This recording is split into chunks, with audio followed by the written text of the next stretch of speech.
Hi Aspers, pasensya na akong mukhang sabog pa, but I wanted to get this video out quickly since isa sa mga vouchers will be expiring tomorrow at 3 PM. So bago tayo mag-start yung tutorial, this whole video will be divided into timestamps para mas madali ninyong mabalikan if naguluhan kayo. Feel free to comment down below as well if you have additional questions. Kung wala rin kayong Samsung device that supports Samsung App Store, well, pasensya na pero kailangan nyo nang i-close yung video na to. I don't think gagana to sa emulators even if they support you selecting a Samsung device since hindi naman pwedeng i-install yung Samsung Store basta-basta. Or I might be wrong. There might be workarounds but baka maban pa kayo doon since it might be against the terms of service. So just follow this video if you do have a Samsung device. All of the steps that I'll be covering here will just be a breakdown of this Reddit post by Hey Hefe wherein he only got the season pass raw for only $1 or 50 pesos and he also got the gold pass for the same price. Dahil to sa dalawang vouchers offered in the Samsung App Store, one is for a maximum of $10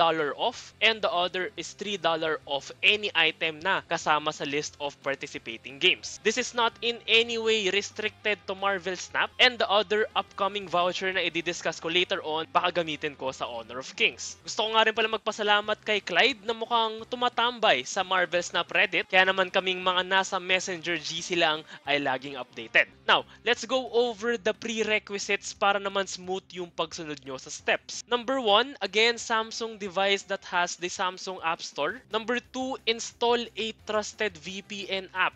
In this case or this tutorial, gamit ko ay Surfshark and you need to subscribe to the 12 months para ma-avail mo yung 7-day free trial. Don't worry, there will be an additional reminder at the end of this video para i-cancel nyo yung subscription nyo. You don't need to pay anything. Number 3 is SIM ejector tool and then lastly, funds on your PayPal account or in my case, doon na-connect yung credit card ko since yun yung gagamitin nyo to pay for what you're going to buy. So going to number 2, we're going to install Surfshark VPN via the Google Play Store. Kailangan natin to baguhin since Samsung App Store's region should be in the United States kasi dun mag-a-appear yung voucher ninyo. To avail of the 7-day free trial, need nyo ng funds on your GCash, ShopeePay, or any of the ones indicated here para ma-charge kayo ng initial fee ng Google Play Store but that will be refunded. Don't worry. After which you can log in with Google sa Surfshark and find United States on the list of countries. You should now be able to click on connect and after which you can now use your SIM ejector tool to remove your SIM card tray. Keep it today muna since the Samsung App Store detects your region via your SIM card. Useless if nakakabit yan since makikita pa rin yan as Philippines. Next step is to both clear cache and clear data of your Samsung App Store. All you need to do is hold on the App Store's icon, click the eye, and close the circle on the upper right hand side. Navigate malapit sa dulo sa may storage and on the bottom part you can click on clear cache and clear data. Next step is to open Samsung's App Store. Magkakaroon ng loading time yan onte since nag-clear tayo ng data.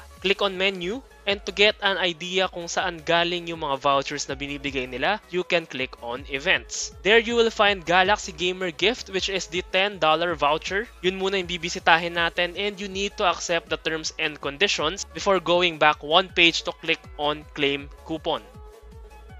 After which, go back and do the same steps on the other special offer, yung $4 off. Accept the terms and conditions, go back one page and click on claim coupon. You should now have 2 vouchers available for redemption.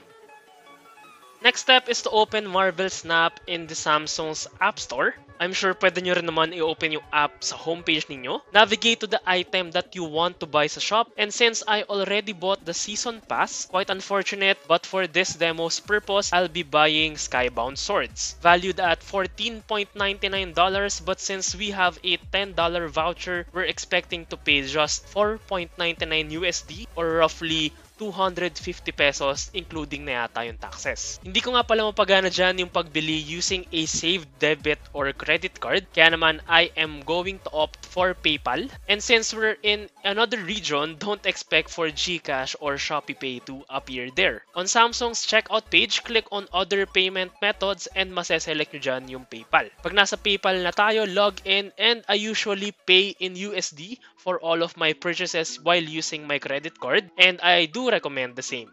Payment should be complete and you should receive the items included in the bundle. Just repeat the same steps for the gold pass using the other voucher na nakuha natin. Huwag niyong kakalimutan gamitin yung voucher and include it during checkout since yun nga yung habol natin, makatipid.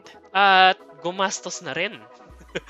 When you visit the receipt section sa Samsung App Store, the items you've bought in-game should now reflect there. Last step is to turn off or unsubscribe dun sa VPN service na ginamit natin. Let's just find another VPN app once the third voucher arrives, which will be on the 21st to 31st of August pa. Again, this is on PST time zone. You just have to repeat the same steps in order to claim the coupon, and after which, gumastos na kayo.